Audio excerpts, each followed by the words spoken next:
So start करते हैं, एक बार मंगलाचरण करते हैं, मंगलाचरण के साथ स्टार्ट करते हैं। आप मेरी आवाज सुन पा रहे हैं मुझे? जी प्रभु जी, आवाज आ रही है आपकी। ओम ज्ञानतिमिरान्धस्य ज्ञानाञ्जनशलाकया चक्षुरुन्मिलितं येन तस्मै श्रीगुरुवे नमः। श्रीचैतन्यमनोभीष्टं स्थापितं येन भूतले स्वयं रूपः तदा ददाति स्वपदान्तिकं। वन्देऽहं श्रीगुरो श्रीयुतपदकमलं श्रीगुरुं वैष्णवांश्च श्रीरूपं साग्रजातं सहगणरघुनाथान्वितं तं सजीवं साद्वैतं सावधूतं परिजनसरितं कृष्णचैतन्यदेवं श्रीराधा कृष्णपादान् सहगणललिता श्रीविशाखान्वितांश्च हे कृष्ण करुणा सिन्धु दीनबन्धु जगत्पते गोपेश गोपिका राधा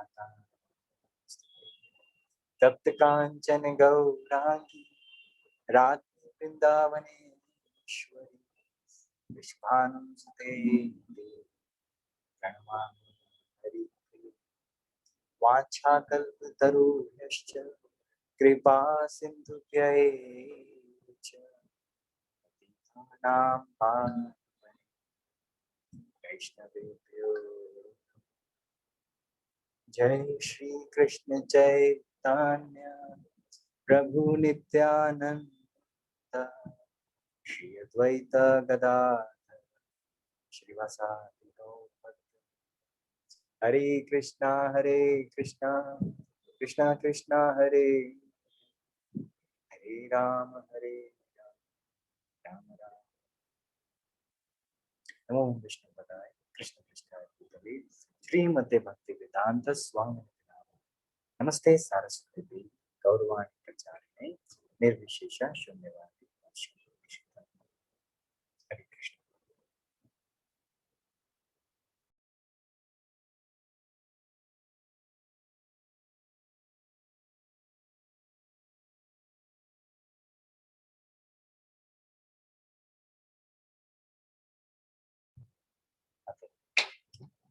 सो प्रजी हम जो 113 और 18 श्लोक है श्रीमद् भागवतम का प्रथम स्कंद और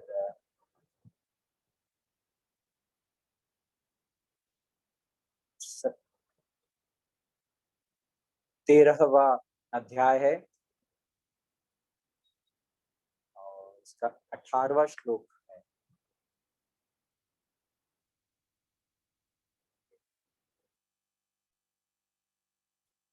तो श्लोक का रिसाइटेशन कर सकते हैं एंड इसके बाद प्रभु जी फिर मीनिंग्स भी पढ़ेंगे, राइट?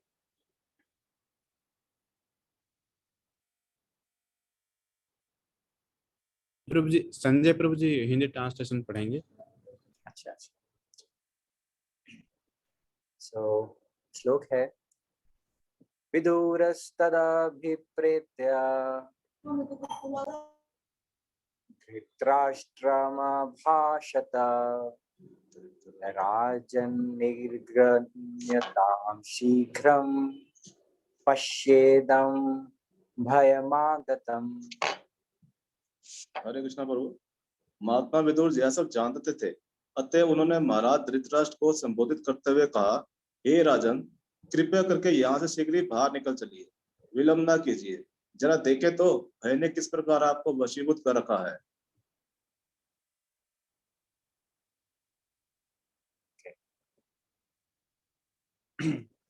सो यहाँ पर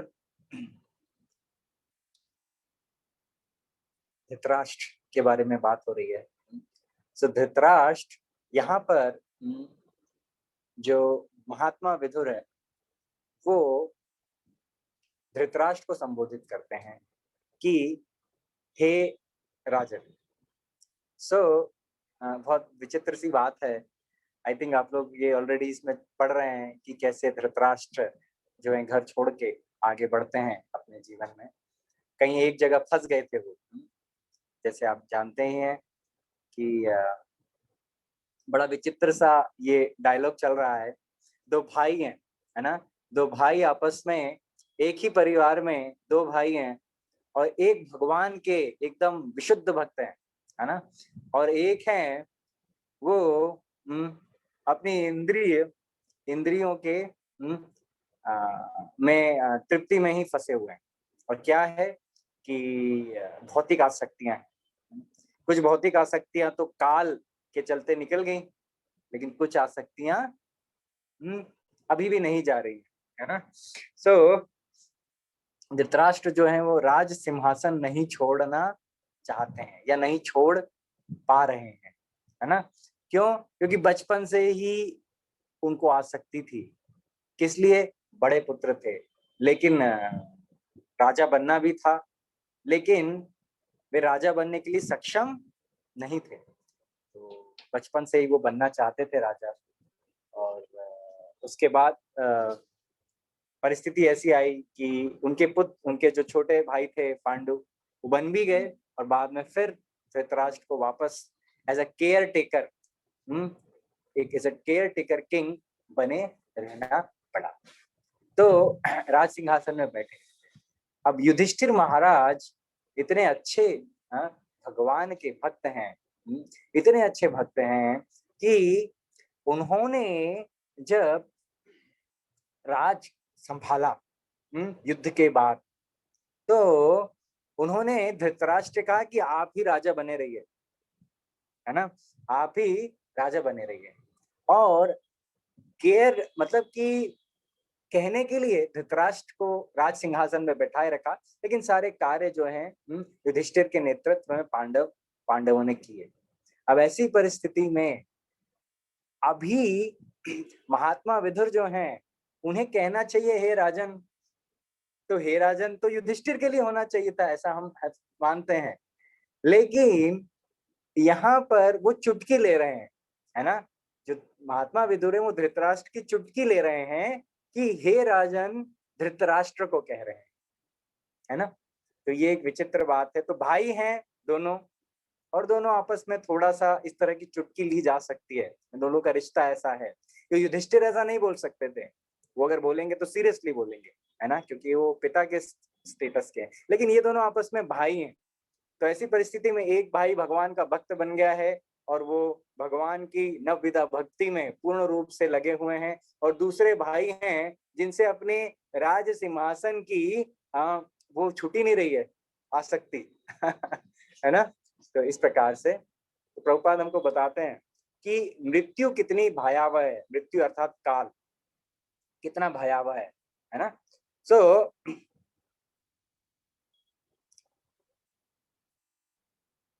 ये जो ऐसा स्पिरिचुअल इंस्ट्रक्शन जो विदुर दे रहे हैं, वैसे जो इंस्ट्रक्शन धृतराष्ट्र को दे रहे हैं, ये तो युधिष्ठिर पर भी अप्लाई होता है। परंतु युधिष्ठिर महाराज इसको समझते हैं और धृतराष्ट्र इसको नहीं समझते हैं। तो महात्मा विदुर देखिए एक ही बात में कितनी बातें कहते जा रहे हैं। हाँ, वो पहला तो कह रहे हैं कि हे राजन, है ना, मतलब अब वो युधिष्ठिर को कह रहे हैं या धृतराष्ट्र को कह रहे हैं, राइट। अगर वो युधिष्ठिर को कह रहे हैं तब भी उनकी बात बिल्कुल सही है, और अगर वो धृतराष्ट्र से कह रहे हैं तब भी उनकी बात तो सही ही है ना, क्योंकि वो जीवन के एक भगवान के जो भक्त होते हैं, हम ऐसे भगवान के जब वो प्रचार करते हैं तो जीवन की ऐसी सच्चाई बताते हैं जो कि एक राजा और एक भिखारी दोनों पे ही अप्लाई होती है। एक आध्यात्मिक दृष्टि से प्रगति किया हुआ व्यक्ति और एक भौतिक आसक्ति में फंसा हुआ व्यक्ति, दोनों के लिए ही अप्लाई होती है ना। तो ये जो सिद्धांत है भगवत गीता के, सब पे अप्लाई होते हैं। तो आप लोग भी जब प्रचार करने के लिए निकलते हैं, जब आप लोग भी प्रचार करने के लिए निकलते हैं, तो आप ये नहीं देखेंगे कि ये मर्सिडीज में बैठा है ना, या फिर ये रिक्शा चला रहा है। आप प्रयास करेंगे कि ज्यादा से ज्यादा लोगों को भगवत प्रेम देने का प्रयास करेंगे, राइट। तो इसी प्रकार से विदुर जी केवल चुटकी ही नहीं ले रहे, लेकिन उनका एक्चुअली में प्रेम है, उनका प्रेम है हर जीव के प्रति। क्यों? क्योंकि हर जीव भगवान का अंश है, और अगर भगवान के अंश से प्रेम नहीं है तो हमारा जो भगवान के प्रति प्रेम है वो मिलावटी है, वो शुद्ध नहीं है, विशुद्ध नहीं है, राइट। तो विदुर जी युधिष्ठिर से भी प्रेम करते थे, धृतराष्ट्र से भी प्रेम करते थे। हे राजन, अगर वो बोल रहे हैं तो धृतराष्ट्र को भी बोल सकते हैं और युधिष्ठिर को भी बोल सकते हैं, परंतु इससे जो सिद्धांत है हमें उसको समझने का प्रयास करना है। तो हमने धृतराष्ट्र की स्टोरी को अभी सुना और समझने का प्रयास किया कि कैसे विदुर महाराज उन्हें घर से, अपने ही घर से निकल जाने को बोलते हैं और क्यों बोलते हैं ऐसा। तो इसी संवाद को चलिए आगे के श्लोकों में भी पढ़ेंगे और समझने का प्रयास करेंगे। तो अब ये कॉन्टेक्स्ट सेट है और इस कॉन्टेक्स्ट में देखते हैं एक श्लोक के बाद दूसरा, दूसरे के बाद तीसरा, कैसे आगे बढ़ते हैं। तो अगले श्लोक पे आते हैं, 19वां श्लोक है 1:13-19। तो अभी हमने इस श्लोक में क्या डिस्कस किया पिछले श्लोक में कि महात्मा विदुर हे राजन करके बोलते हैं, धृतराष्ट्र को ही संबोधित करते हैं वैसे तो, कि यहां से निकल जाओ, यहां से तुरंत निकल जाओ, है ना, और देर मत करो। हाँ, सो देखो डर ने कैसे तुम्हें यहाँ पर कैसे तुम्हें पूरी तरह से अपने कब्जे में रख रखा है। तुम डरे हुए, तुम्हारे अंदर डर है। इस प्रकार से विदुर जी धृतराष्ट्र को बोलते हैं। और धृतराष्ट्र के लिए किस चीज का डर है? अब बताइए, एक व्यक्ति की अगर भौतिक आसक्ति है, आसक्ति तो दोनों प्रकार की हो सकती है, आध्यात्मिक भी और भौतिक भी। जिस व्यक्ति की आध्यात्मिक आसक्ति है, यानी उसकी आसक्ति भगवान में है, या भगवान में है या भगवान के भक्तों में यानी वैष्णवों में है ना, या फिर भगवान की सेवाओं में है, अगर इस प्रकार का व्यक्ति है तो फिर उसके अंदर डर नहीं रह जाएगा, राइट। उसके अंदर बिल्कुल डर नहीं रह जाएगा। क्यों? किस चीज का डर? अगर मर गए उसके बाद भी भगवान की भक्ति करनी है मर गए तो भगवान की चेतना में मरेंगे या भगवान के भक्तों की चेतना में मरेंगे, आगे जाके भी बढ़िया, मतलब कि आपके बढ़िया ही बढ़िया है। और अगर जीवित रहे तो वैसे ही कर रहे हैं भगवान की सेवा। तो दोनों तरह से ही आपकी जीत ही जीत है। तो ऐसी परिस्थिति में इंसान के अंदर डर नहीं रहता। परंतु अगर इंसान की भौतिक आसक्ति है, इंसान की भौतिक आसक्ति है, कहीं भी झला जाए इस दुनिया में, चाहे वो 14 लोकों में पाताल से लेके ब्रह्मा जी के ब्रह्म लोक तक चला जाए, या वो पृथ्वी पे हो, स्वर्ग में चला जाए, परंतु उसके अंदर का डर कभी भी समाप्त नहीं होगा। आप सोच के देखिए, इंद्र जो हैं स्वर्ग के राजा हैं, लेकिन उन्हें डर लगा रहता है कि कभी आके वो असुर अटैक ना कर दें। एक बार किया था, उनको भगा दिया, सारे देवी देवताओं को स्वर्ग से भगा दिया था, है ना, जब इंद्र ने अपने ही गुरु बृहस्पति के प्रति वैष्णव अपराध किया था, है ना, तो उनकी शक्ति क्षीण हो गई थी और असुरों ने ही उनको भगा दिया राइट। तो कहने का तात्पर्य, अगर भौतिक आसक्ति है हमारे अंदर भी, तो हम विदुर नहीं है, हम धृतराष्ट्र है। तो हमें अपने अंदर के धृतराष्ट्र को अच्छे से देखते रहना है इस कॉन्टेक्स्ट में और समझने का प्रयास करना है कि हमारे अंदर के धृतराष्ट्र को विदुर कैसे बनाए, अपने अंदर के डर को कैसे निकालें बाहर, और जो विदुर जी कह रहे हैं हमारे अंदर के धृतराष्ट्र को, उसे कैसे बचे। तो ठीक है, तो अगले श्लोक पे आते हैं। अब हम 19वें श्लोक पे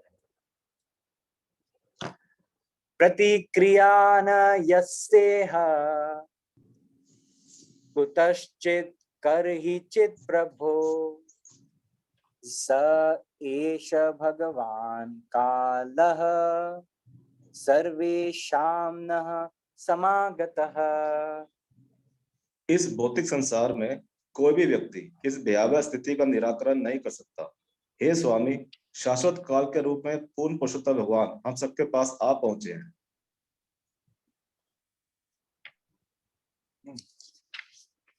ओके, तो अब आगे बढ़ते हैं। कॉन्टेक्स्ट तो क्लियर है ही, अपन स्पीड से आगे बढ़ते हैं। 19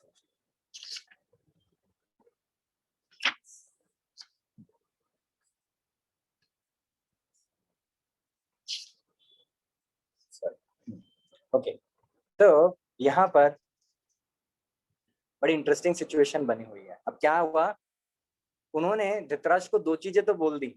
पहला क्या, कि यहाँ से बाहर निकलो, देर मत करो।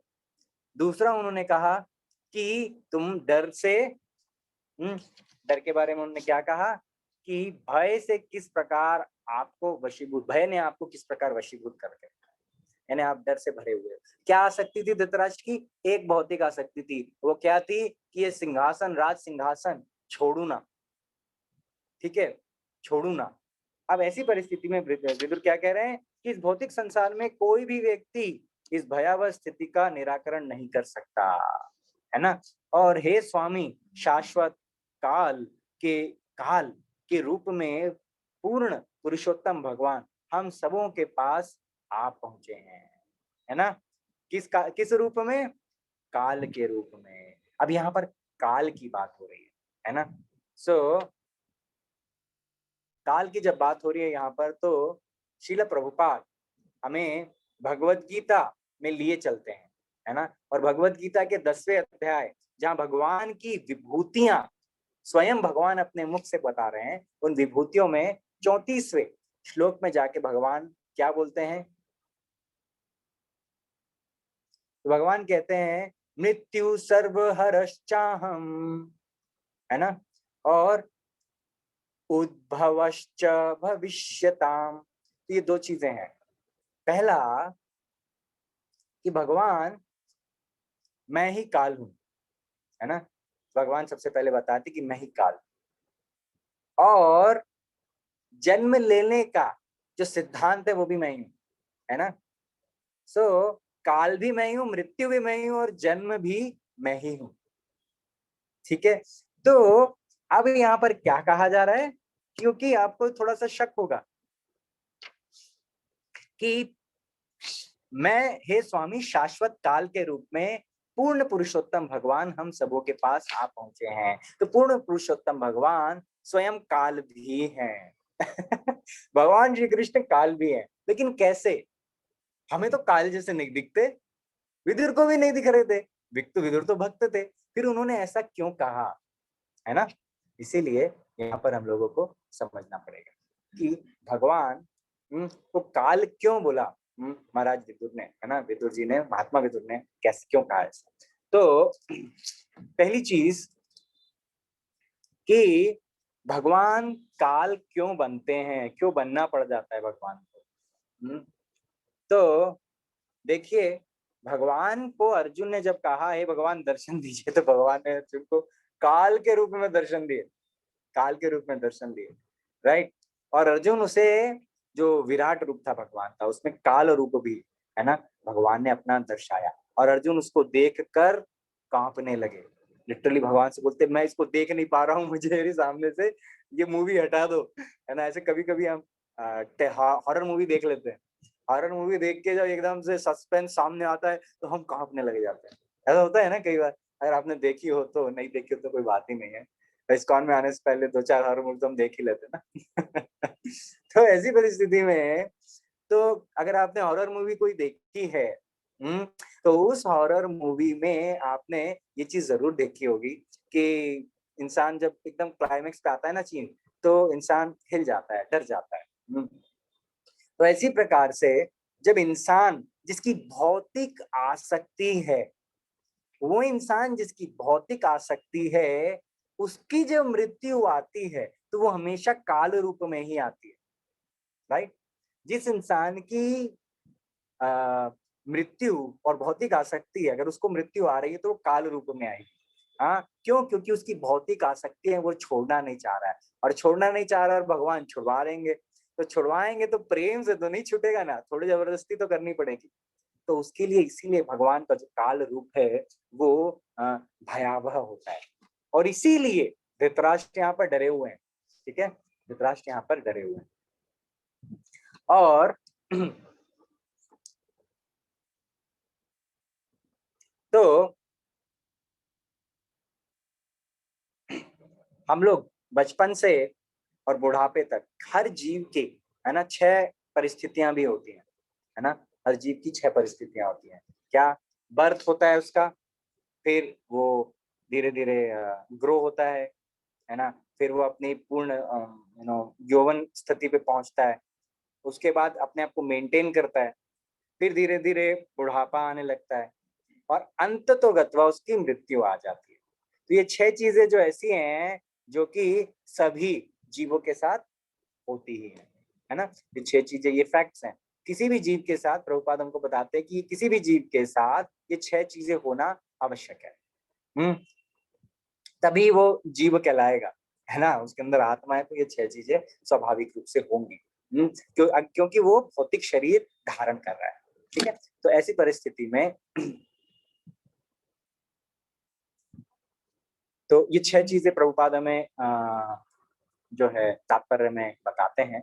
और उसके बाद ये जो 10वां श्लोक है ना, इसमें एक और अच्छी चीज थी जो कि प्रभुपाद हमको बता रहे थे कि भगवान और क्या क्या हैं। तो 6 चीजें और भगवान बताते हैं। 10.34 ना, कीर्ति है ना, कीर्ति है, फिर श्रीर वाक च नारी नाम स्मृति मेधा धृति क्षमा। ये जिसकी व्यक्ति के जीवन में होते हैं, है ना, ये जिस भी व्यक्ति के जीवन में होते हैं, है ना, ये भगवत गीता के 10.34 श्लोक में है ये ना। जिसके भी जीवन में ये 6 चीजें होती हैं वो ग्लोरियस हो जाता है ना। तो इस प्रकार से नाउ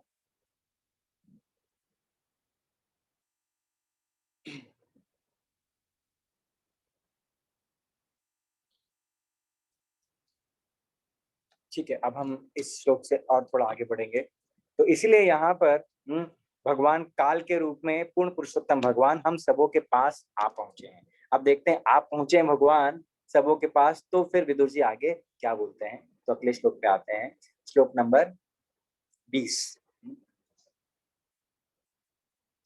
सो येन चैवाभिपन्नो अयम् प्राणैः प्रियत मैरपि जनः सत्यो वियुज्येत किमु तान्यैर्ध नादिभिः। जो भी सर्वोपरि काल शाश्वत समय के प्रभाव में है उसे अपना सबसे प्रिय जीवन काल को अर्पित करना पड़ता है। अन्य वस्तुओं और यथा धन सम्मान संतान भूमि तथा घर का तो कहना ही क्या। हाँ, तो जो भी सर्वोपरि काल यानी कि शाश्वत समय, लेकिन काल कब हो गया, जब उस व्यक्ति की भौतिक आसक्तियां हैं, तब वो काल हो गया। अन्यथा अगर भगवान का एक भक्त है, एक भगवान का भक्त है, तो भगवान उसके जीवन में काल के रूप में नहीं आएंगे, है ना। भगवान उसके जीवन में काल के रूप में नहीं आएंगे, भगवान स्वयं स्वयं आएंगे या विष्णु दूतों को भेजेंगे उसके लिए। फिर विष्णु वो जो होता है कौन सा विष्णु यान, नहीं नहीं, तो भगवान स्वयं विष्णु दूतों को भेजते हैं और वो स्वयं आपको लेके जाते हैं वापस, ठीक है। और अगर कोई व्यक्ति, है ना, अगर कोई व्यक्ति आध्यात्मिक चेतना में नहीं है तो उस व्यक्ति के लिए थोड़ा प्रॉब्लम। अजामिल का केस आप याद कीजिए, अजामिल को लेने, क्योंकि उसने भगवान का नाम लिया था तो विष्णु दूत भी आए थे, परंतु अन्यथा एक साधारण स्थिति में उसको लेने के लिए कौन आ रहे थे, यमदूत आ रहे थे, है कि नहीं। तो ये दोनों में अंतर है, ठीक है। सो इससे हम समझ सकते हैं। तो जो भी सर्वोपरि काल शाश्वत समय के प्रभाव में है उसे अपना सबसे प्रिय जीवन काल को अर्पित करना पड़ता है, ठीक है। अन्य वस्तुओं यथा धन सम्मान संतान भूमि तथा घर का तो कुछ कहना ही नहीं है, ठीक है। तो जब जीवन ही काल को अर्पण कर दिया तो बाकी फिर जो धन सम्मान और संतान और भूमि और घर का तो कुछ कह ही नहीं सकते, राइट। तो यहाँ पर श्रील प्रभुपाद बड़ी इंटरेस्टिंग चीज बताते हैं। प्रभुपाद बोलते हैं कि एक महान भारतीय वैज्ञानिक को आयोजन करने के कार्य में व्यस्त रहना था, है ना। तो जब योजना आयोग की एक अत्यंत महत्वपूर्ण बैठक में भाग लेने जा रहे थे, है ना, तो सहसा उसे अजय काल का बुलावा आ गया, उसकी मृत्यु हो गई। यानी कि उसे अपना जीवन पत्नी बच्चे घर भूमि धन इत्यादि सब कुछ त्यागना पड़ा, है ना। तो वो इतना इंपॉर्टेंट काम कर रहे थे, देश की सेवा कर रहे थे, बहुत बड़े वैज्ञानिक थे, सब कुछ अच्छा चल रहा था। लेकिन आप कितना ही जीवन में आपके धन आ जाए, वस्तुएं आ जाएं, सम्मान, संतान, भूमि, घर, कुछ भी आ जाए, लेकिन फिर भी काल को हमें अपने आप को समर्पित करना ही पड़ेगा। राइट, ये इंपॉर्टेंट एस्पेक्ट है, इसको हमें याद रखना है। और प्रभुपाद और भी डिटेल में बताते हैं, सारे विश्व में, सारे ब्रह्मांड में इस तरह के सैकड़ों हजारों उदाहरण भरे पड़े हैं जो सारे काल के प्रभाव के कारण है। यानी कि ये जो भी काल के प्रभाव में है, वो याद रखिएगा, वो डिवोटी नहीं है, ठीक है, वो भौतिक आसक्ति है, लेकिन वो डिवोटी भी हो सकता है अगर उसकी भौतिक आसक्ति है, तो ध्यान रखो। तो हमें डिवोटी है तो मतलब हमें भौतिक आसक्तियों में नहीं, कृष्ण में अपनी आसक्ति को धीरे धीरे धीरे धीरे बढ़ाना है। साधना भक्ति में तो ये बढ़ती जानी चाहिए, कृष्ण में हमारी आसक्ति, कृष्ण में, कृष्ण के भक्तों में, और कृष्ण की भक्ति में, सेवाओं में।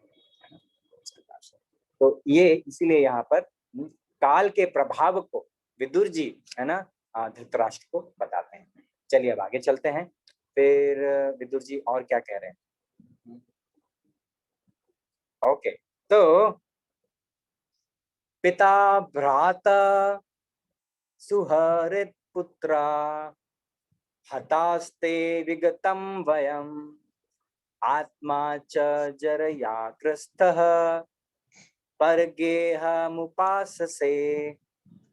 आपके पिता, भाई, शुभ चिंतक तथा पुत्र सभी परलोक को सुधार चुके हैं और दूर चले गए हैं। आपने स्वयं भी अपने जीवन का अधिकांश समय व्यतीत कर लिया है। अब आपके शरीर को बुढ़ापे ने आ दबोचा है और आप पराये घर में पड़े हुए हैं।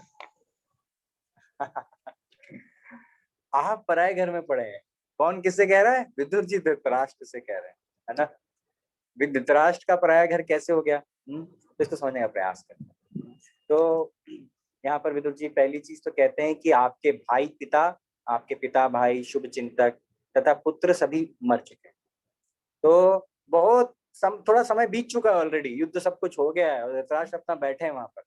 अब ऐसी परिस्थिति में विदुर जी याद दिला रहे हैं धृतराष्ट्र को, है ना, और दूर चले गए ये सब लोग, है ना। और दूसरा, आपने स्वयं भी अपने जीवन का अधिकांश समय व्यतीत कर लिया है। यानी इस समय धृतराष्ट्र की क्या स्थिति है, ये सोच के देखिए, क्या स्थिति है धृतराष्ट्र की, कि धृतराष्ट्र कमजोर हो चुके हैं, उनके दांत हिल रहे हैं, कमजोर हो चुके हैं, दांत हिल रहे हैं, और अब पाचन संस्थान भी काम नहीं कर रहा है, यानी कि डाइजेस्टिव सिस्टम भी कार्य नहीं कर रहा है। बुढ़ापे में हर चीज, शरीर कमजोर पड़ जाता है। तो धृतराष्ट्र ऑलरेडी उस परिस्थिति में पहुंच चुके हैं। धृतराष्ट्र इस पोजीशन में पहुंच चुके हैं कि शरीर कमजोर हो चुका है, लेकिन राज सिंहासन जो है ना, राज सिंहासन जिस पे राजा बैठते हैं, उसमें अभी भी आसक्ति है कि मैं इसमें बैठा रहूंगा सदा के लिए। राइट, सो तो आपने स्वयं भी अपने जीवन का अधिकांश समय व्यतीत कर लिया है। और तीसरी बात विदुर जी कहते हैं, अब आपके शरीर को बुढ़ापे ने आ दबोचा है और आप पराये घर में पड़े हुए हैं। पराया घर क्यों कहा गया? भाई धृतराष्ट्र उसी, जो कहते हैं ना कि जो हमारा खानदान है, उसी के तो है।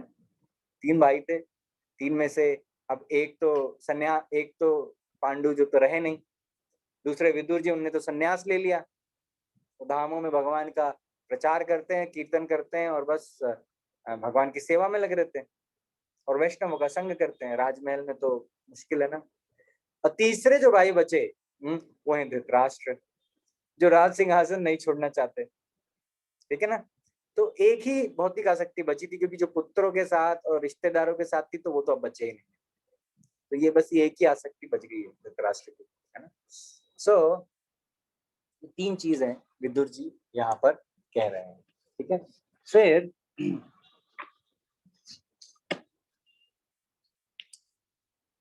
धृतराष्ट्र के साथ क्या हुआ कि पहली चीज तो वो जो राज्य था राइटफुली तो पांडु का था, राइट, और अब पांडु के पुत्र हैं। तो धृतराष्ट्र का व्यवहार जो है वो पांडवों के साथ कैसा था, है ना। उसने, ध्यान से सोचिए, आप याद करिए तो धृतराष्ट्र ने अपने पुत्रों का पूरा साथ दिया जब उन्होंने पांडवों को बचपन में ही मारने का प्रयास किया, राइट। तो धृतराष्ट्र ने पूरा साथ दिया जब उन्होंने पांडवों को मारने का प्रयास किया। उसके बाद पांडवों के साथ छल हुआ, धृतराष्ट्र कुछ नहीं बोले। उसके बाद पांडवों की जो पत्नी थी, यानी कि क्या नाम था, कृष्णा, द्रौपदी, तो द्रौपदी के साथ बुरा व्यवहार हुआ, लेकिन उस समय भी धृतराष्ट्र कुछ नहीं बोले, यानी क्योंकि उनके इमोशंस पॉजिटिव थे ही नहीं पांडवों के लिए, ना उनकी पत्नी के लिए।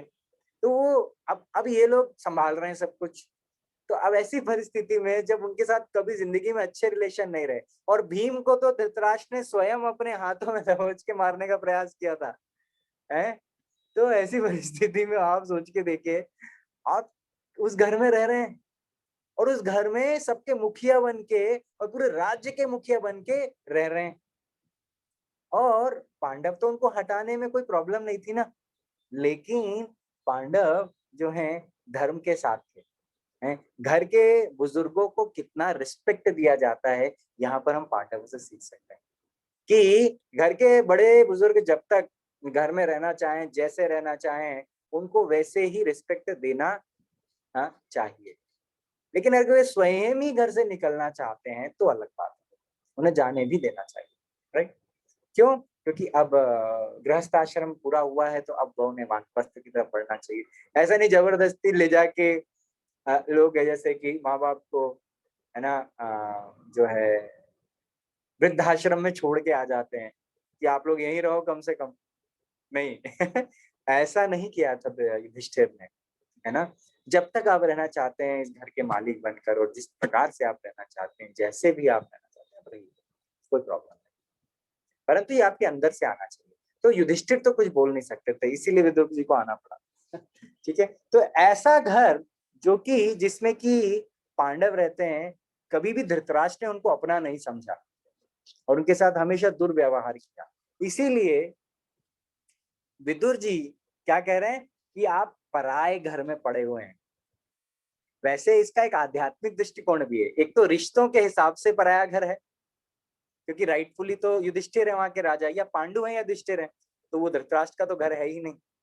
एक तो पराया उस दृष्टिकोण से रिश्ते की उन्होंने महत्व को पूरा नहीं किया। इसीलिए दूसरा भी एक रीजन है, क्या, कि ये भौतिक संसार में जो हम रह रहे हैं, ये यहाँ पर कुछ भी हमारा नहीं है, रेंट के घर हैं, हमारा घर तो है ही नहीं। थोड़े समय रह रहे हैं, राइट, फिर उसके बाद छोड़ के चले जाना। तो उस आध्यात्मिक दृष्टिकोण से भी ये हमारा पराया घर है, ठीक है। तो ये दोनों स्थिति से देख सकते हैं। तो पहली चीज थी क्या, कि आपके पिता, भाई, शुभचिंतक तथा पुत्र सभी मर चुके हैं और दूर चले गए हैं, दूर चले गए यानी कि अब वो है नहीं यहाँ पर, ठीक है। इस दृष्टि से दूसरा, आपने स्वयं को अपने जीवन का अधिकांश समय व्यतीत कर लिया है, आप बूढ़े हो चुके हैं, राइट। तो और इसीलिए आपको पराये घर से में नहीं रहना चाहिए, आप, है ना, पराये घर से आप छोड़ के निकलना चाहिए। कब तक पड़े रहोगे, इस प्रकार से विदुर जी कह रहे हैं। तो प्रभुपाद यहाँ पर बहुत अच्छे से कहते हैं कि धृतराष्ट्र को विदुर बता देना चाहते थे कि हर एक को अपने कर्म तथा भगवत कृपा द्वारा अपनी रक्षा करनी होती है ना। हर एक को स्वयं की रक्षा करनी होगी, कोई भी हमारी रक्षा नहीं करने आएगा। जो व्यक्ति परमेश्वर द्वारा रक्षित नहीं है, उसकी रक्षा न कोई मित्र, न संताने, न पिता, न भाई, न राज्य, न अन्य कोई कर सकता है। और डरा नहीं रहे हम आपको ऐसा प्रभुपाद कह रहे हैं यहाँ पर, है ना, ये हमने नहीं कहा, प्रभुपाद कह रहे हैं। तो इस चीज का भी ध्यान दीजिए कि हम अपने जीवन में अपनी प्लानिंग करके चलें, कि जितनी जल्दी भगवान के संरक्षण में हम जाएंगे, है ना, उतना ही अच्छा होगा। और भगवान भगवत गीता में तो गारंटी दे ही रहे हैं, योगक्षेम माम, ना, तो मैं तुम्हारी रक्षा करूंगा, जो नहीं है वो दूंगा, और जो है वो प्रोटेक्ट मैं करूंगा, ठीक है। तो इसीलिए भी हमें भगवान की ही केवल संरक्षण में रहने का प्रयास करना चाहिए। किसी और का संरक्षण ना तो इटर्नल है और ना उसमें क्षमता है हमें संरक्षण देने की, है ना। दोनों ही परिस्थितियों में हमें भगवान का संरक्षण ही परम भय से बचा सकता है। ऐसा भय जो हम धृतराष्ट्र को था, जो हमारे अंदर के धृतराष्ट्र को भी है कहीं ना कहीं, है ना। चलिए आगे बढ़े। और इंटरेस्टिंग होता जा रहा है चैप्टर ना। तो अगले श्लोक पे आते, श्लोक नंबर 22, है ना। अंधा पुरैव बधिरो मंदा प्रज्ञाश्च संप्रतम विशीर्ण दंतो मंदाग्निः सरागः कफमुद्वहन्। आप जन्म से ही दृष्टिहीन रहे हैं और हाल ही में आप कुछ बहरे हो चुके हैं। आपकी स्मृति अल्प हो गई है और आपकी बुद्धि विचलित हो गई है। आपके दांत हिल चुके हैं, आपका यकृत क्रियाहीन हो चुका है और आपके देह से कफ निकल रहा है।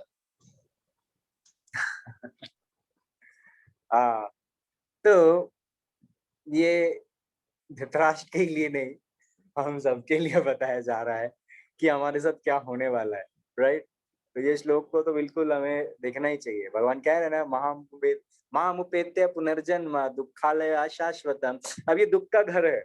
अरे प्रभु जी हम तो बढ़िया रह रहे हैं, कोई प्रॉब्लम नहीं है, लेकिन ये क्या, ये जो धृतराष्ट्र की स्थिति है क्या हमारे साथ नहीं होगी?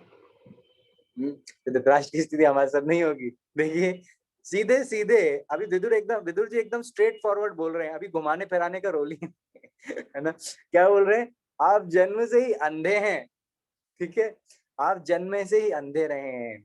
विदुर जी यहाँ एक तीर से दो शिकार कर रहे हैं। विदुर जी यहाँ पर एक तीर से दो शिकार कर रहे हैं। क्या? पहला तो धृतराष्ट्र को बता रहे हैं कि आपकी आंखें नहीं है बचपन से। दूसरा ये बताना चाह रहे हैं कि आप आध्यात्मिक रूप से भी अंधे हैं, है ना। धृतराष्ट्र समझ पाए या ना समझ पाए, लेकिन कहना विदुर जी का कर्तव्य है। इसीलिए भौतिक आसक्ति वाला व्यक्ति समझ पाए या ना समझ पाए, एक भक्त का ये कर्तव्य है बताना। कुछ लोग बोलते प्रभु जी आप लोग बहुत नेगेटिव हो, है ना। प्रभु जी आप लोग ये भगवत गीता पढ़ते क्या करते हो पता नहीं, लेकिन आप बहुत ही नेगेटिव लोग, आप लोग बहुत नेगेटिव। ये दुनिया कितनी सुंदर है, इसको एंजॉय करने के लिए क्या नहीं है। सुबह उठने से रात को सोने तक हम कितना कुछ कर सकते हैं। आप लोग प्रभु जी कुछ मिस कर रहे हो लाइफ में। देखिए प्रभु जी हम सुबह उठते हैं, बढ़िया सा म्यूजिक लगा के, ठंडी हवा खा के वॉक करके आ जाते हैं। प्रभु जी हम लोग तो फिर उसके बाद बढ़िया ब्रेकफास्ट करते हैं, और उस ब्रेकफास्ट को करने के बाद हम अपने फैमिली के साथ अपने ऑफिस स्कूल कॉलेज जो भी है सब अपने अपने निकल जाते हैं। शाम को आते हैं, बढ़िया पार्टी वार्टी करते हैं, एंजॉय करते हैं, है ना। Enjoy life king size enjoy करते हैं। उसके बाद लेट नाइट अपना एंजॉयमेंट करने के बाद सो जाते हैं। फिर बस क्या क्या लाइफ है। तो हमारे भक्त लोग सोचते हैं अच्छा ऐसा है क्या? तो भौतिक परिस्थिति में क्या इंसान ज्यादा एंजॉय कर रहा है? तो हमारे भक्त तो सोचते हैं, क्या सोचते हैं, यार सुबह तो हम भी जल्दी उठ जाते हैं, हम तो सुबह और भी जल्दी उठ जाते हैं, और हम तो 4:30 बजे ही भगवान के दर्शन करते हैं। आंखों के लिए आनंद ही आनंद, है ना। हमसे ये लोग क्या इंद्र तृप्ति ज्यादा कर रहे हैं, ये समझ में नहीं आ रही भक्तों को। हमारी आंखों में भगवान सुबह सुबह एकदम श्रृंगार, एकदम सुंदर सा श्रृंगार, एकदम एकदम सिंपल आंखें भी भगवान की धीरे से खुलती हैं, और बस कुछ मीठा खाते हैं भगवान, बाल भोग नहीं सॉरी मंगला भोग खाते हैं बढ़िया से भगवान के लिए। एक दिन रात में हम लोग रबड़ी और मिठाइयाँ, दूध की मिठाइयाँ बना के रखते हैं, भगवान आनंद से खाते हैं, और उसके बाद हमें दर्शन देते हैं, है ना। श्री राधा गोविंद दर्शन देते हैं, जगन्नाथ बलदेव सुभद्रा दर्शन में, गौर निताय श्रील प्रभुपाद दर्शन देते हैं। और वो दर्शन में इतनी सुंदर मंगल आरती, इतनी सुंदर पूरी दुनिया में कहीं मंगल आरती नहीं होगी, है ना। इतनी सुंदर मंगल आरती हम गाते हैं, है ना। तो विश्वनाथ चक्रवर्ती ठाकुर ने मतलब एकदम इतना विशेष प्रार्थना लिखी है ना, गाते ही सुनते ही संसार दावानल आंखें है ना खुल जाती हैं, है ना। कुछ लोग तो इसको अपनी है ना सुबह के उठने की अलार्म क्लॉक बना के रख लेते हैं, अलार्म की ट्यून में डाल रखते हैं, संसार दावा नल नीला ढोका। और अगर महाराज के, लोकनाथ महाराज की आवाज में तो बात ही नहीं है, वो सुनते ही अपना अपने आप ही ऐसा लगता है अरे मंगल लेट तो नहीं हो जाऊंगा, दौड़ते हैं फिर है ना। ऐसा होता है कि नहीं, आपके साथ भी हुआ ही होगा। तो और उसके बाद जिस दिन मंगल आरती करते हैं वो तो दिन स्पिरिचुअल हो जाता है।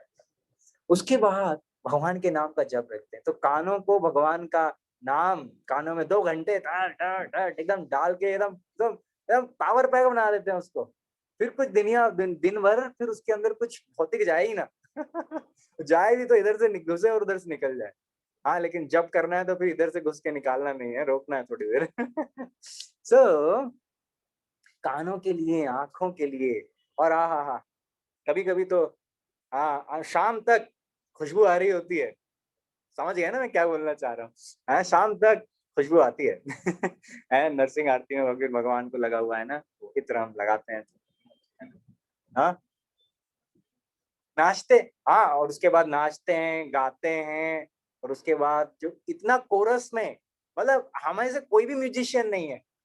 कोई भी म्यूजिशियन नहीं है, किसी ने कोई बहुत बड़ी डिग्री नहीं रखी, कोई बहुत बड़े किसी से सीखा नहीं है, किसी ने गाना सीखा नहीं है, लेकिन इतना इस्कॉन का जो कोरस है, वो बड़े-बड़े सिंगर प्रभावित हो जाते हैं, इतने हजारों लोग पहली बार आते हैं मंदिर में, लेकिन क्या कोरस में गाते हैं?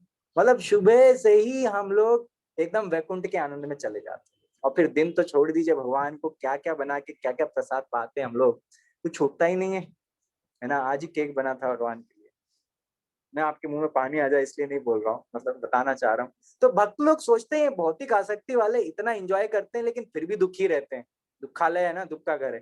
लेकिन भक्त लोग सुबह-सुबह से ही भगवान के दर्शन में और भगवान की सेवा में लग जाते हैं और रात को चैन से नींद आती है उनको, आज का दिन तो आनंद से भर गया था। अब कल सुबह भी जल्दी उठना है, जल्दी जाओ, सो जाओ जल्दी से ना, मंगल आरती अटेंड करनी है। तो कहने का तात्पर्य ये है कि ये सब कुछ, ये जो फिजिकल कंडीशन दी है, ये एक भौतिक आसक्ति व्यक्ति के लिए नरक के समान है। लेकिन बुढ़ापा क्या स्थिति है कि आप जन्म से ही अंधे रहते, ठीक है? ये तो हमने डिस्कस कर लिया, दोनों रूप से वो अंधे थे। हाल ही में आप कुछ बहरे हो गए, है ना? कुछ बहरे भी हो चुके हैं। आपकी स्मृति भी कम हो गई है ना? बुद्धि विचलित हो गई है और दांत हिल रहे हैं। और यकृत खराब हो चुका है और आपके कफ निकल रहा है। बूढ़े लोग खांसते ही रहते हैं। है ना, ऐसे खांसते रहते हैं। तो कहने का तात्पर्य ये है कि जिस व्यक्ति के जीवन का लक्ष्य भौतिक आसक्तियों से भरा हुआ है, वो इंद्रिय तृप्ति को जीवन का लक्ष्य बना लेता है। लेकिन ऐसी परिस्थिति में जब बूढ़ा हो जाता है, मुंह में दांत नहीं है, पेट में हाथ नहीं है, वो क्या खाएगा और क्या डाइजेस्ट करेगा, क्या एंजॉय करेगा?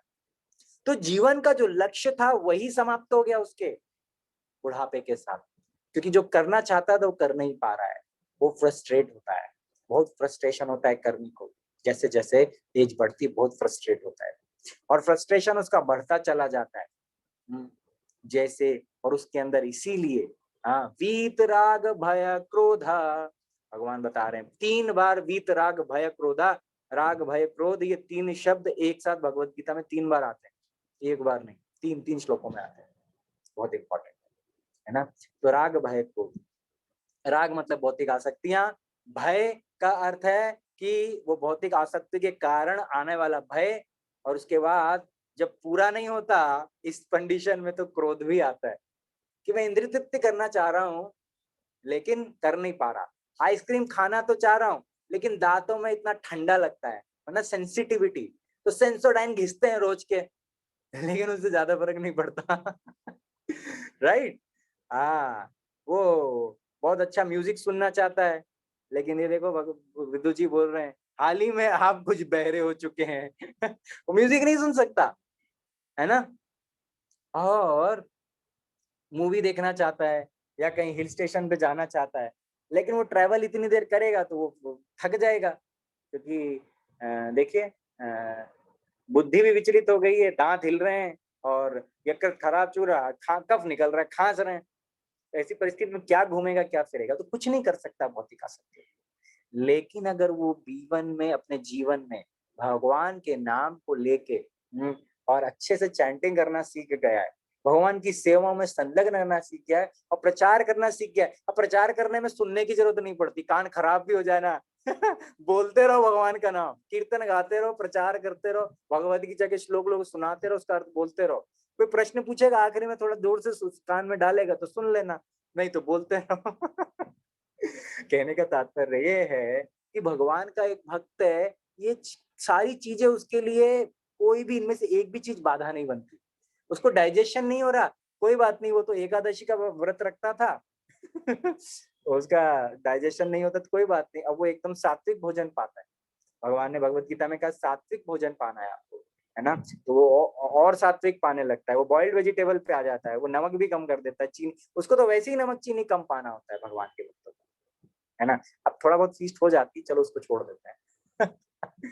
बट इन जनरल, है ना, तो भक्तों को ऐसे ही सात्विक पाते हैं, उनको ज्यादा आसक्ति है ही नहीं कुछ तड़क भड़क की, तो प्रॉब्लम नहीं है ना। एक बार एक भक्त थे, बड़े सीनियर भक्त थे, उनसे एक उनका क्लास हुआ, है ना, और एक क्लास हुआ तो भक्तों ने कहा महाराज जी थे, है ना, सीनियर डिवोटी थे, महाराज जी से भक्तों ने प्रश्न पूछा, महाराज जी ये क्या है ना, ये भगवान कह रहे हैं कि कम खाओ, कंट्रोल में खाओ, सात्विक खाओ, हमारी तो खाने पीने की बड़ी रुचि है, हम तो बहुत खाना चाहते हैं, एंजॉय करना चाहते हैं। तो महाराज जी ने कहा कोई बात नहीं, आप खाते रहो, कोई प्रॉब्लम नहीं है। क्यों? एक एज के बाद अपने आप छूट जाएगा।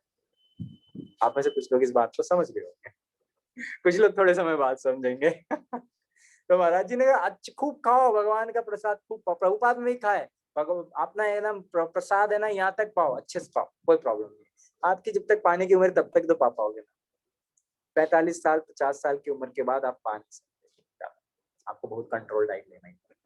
तो ठीक है, अभी पालेंगे प्रभु जी, अभी तो फिर इतना पाना है कि ऐसा नहीं रात को खूब पाके सोए, सुबह मंगल आरती में ही नहीं आए, या सुबह जब करने टाइम हमें परेशानी हो रही है ना, या कुछ लूज मोशन निकल हो गया, या कुछ कॉन्स्टिपेशन, नहीं इतना नहीं पाना, उतना कंट्रोल करना है, लेकिन अच्छे से पाइए। जैसे कि आयुर्वेद में हमें बताया जाता है, सुबह राजकुमार की तरह पाइए, लिमिटेड, ठीक है, दिन में राजा की तरह पाइए भरपूर मात्रा में, है ना, और रात में भिखारी की तरह पाइए, ऐसा हाथ में कुछ मिल गया तो मिल गया, नहीं मिला तो कोई बात, हरे कृष्ण, ठीक है, ऐसे पाइए, बस टेंशन ही खत्म, है ना। तो ऐसा नहीं है कि कम खाने को बोला, ज्यादा खाने को बोला, थोड़ा लिमिटेड वे में तरीके से खाएंगे तो अच्छे से आप पाते रहिए भगवान का प्रसाद, कोई प्रॉब्लम नहीं। इसीलिए हमारे मंदिरों में अच्छे से फीस्ट भी बनता है, ताकि जिसकी आसक्ति है प्रसाद में, ऐसा नहीं बाहर जाके फिर पिज्जा खा रहा है। ऐसा नहीं होना चाहिए, मंदिर में ही खाइए, अच्छे से खाइए। इसलिए हमारे यहीं हम लोग पिज्जा बना देते हैं, केक बना देते हैं, और अब पता नहीं क्या क्या, जिन्होंने IIYC अभी इवेंट हुआ था वो अटेंड किया हो, वो लोग तो समझ ही गए होंगे। ठीक है, आप लोगों ने आगे बढ़ते हैं। तो इसीलिए ये परिस्थिति हर एक व्यक्ति के साथ आनी है, लेकिन जिसकी भौतिक आसक्ति है ना, वो फ्रस्ट्रेट हो जाएगा, और जो भगवान का भक्त है उसको फर्क ही नहीं पड़ेगा, इतना अंतर है। इसीलिए विदुर जी को बुढ़ापे से फर्क नहीं पड़ रहा था, धाम धाम से धाम पैदल चले जा रहे थे पद यात्राओं में, और उसके बाद वापस लौट के आया, धृतराष्ट्र को एकदम प्रचार कर दिया, धृतराष्ट्र घर से निकल लिए, प्रचार कर दिया, घर से निकल लिए, और वो जाकर फिर अपना योग करने लग गए, है ना। तो ये परिस्थिति, और फिर विदुर जी अपना आगे निकल लिए, ऐसा नहीं कि वहां रुक गए धृतराष्ट्र के साथ, थोड़े टाइम रुके, 5-6 दिन हफ्ते भर के बाद विदुर जी वहां से निकल लिए, फिर क्यों आगे प्रचार करना है ना। भगवान के वक्त ऐसे ट्रांसेंडेंटल होते हैं। प्रभुपाद को राधा दामोदर मंदिर में, सोच के देखिए, प्रभुपाद को राधा दामोदर मंदिर के अंदर एक बढ़िया रूम मिला था, एक बढ़िया किचन मिला था, आज भी आप जाके देख सकते हैं, उस समय के हिसाब से वो एकदम परफेक्ट था वो, है ना। फिर प्रभुपाद को बाहर निकलने की जरूरत ही क्या थी, लेकिन जो विदुर जी ने कहा किया, वही प्रभुपाद ने भी किया, जो नारद मुनि जी ने किया वही प्रभुपाद ने भी किया, हमारे आचार्यों ने जो किया, हमारे षट गोस्वामी वृंद ने किया, प्रभुपाद ने भी वही किया। क्या कि हम कहते हैं प्रभुपाद परिव्राजक आचार्य थे, है ना, एक जगह बैठ के उनको संतुष्टि नहीं थी, वो किताबें तो वहां से पब्लिश कर सकते थे, लेकिन पूरी दुनिया में जाके वो प्रचार करते हैं, तभी तो परिव्राजक आचार्य, है ना। वो तो थे ही, बट हमें पता चला उनकी लीलाएं, जब तो पता नहीं चलेंगी, हमें मोटिवेशन कहाँ से मिलेगा। प्रभुपाद स्वयं गए, जाते थे, प्रचार किया, इतने लोगों को भगवान का भक्त बनाया, इतने लोगों को वापस लौटा के आध्यात्मिक चेतना में लेकर आए प्रभुपाद, है ना। तो भक्तों का हमेशा ये बढ़िया एक अलग ही चीज है। इसलिए भक्तों को ये 22 नंबर का श्लोक भक्तों के लिए प्रॉब्लम ही नहीं है, ठीक है। और जो काल आ रहा था वो भी भक्तों के लिए अप्लाई नहीं होता, लेकिन हमें भक्त बनने के लिए अपने अंदर के धृतराष्ट्र को समाप्त करना पड़ेगा, ठीक है। आगे बढ़ते हैं, श्लोक नंबर 23।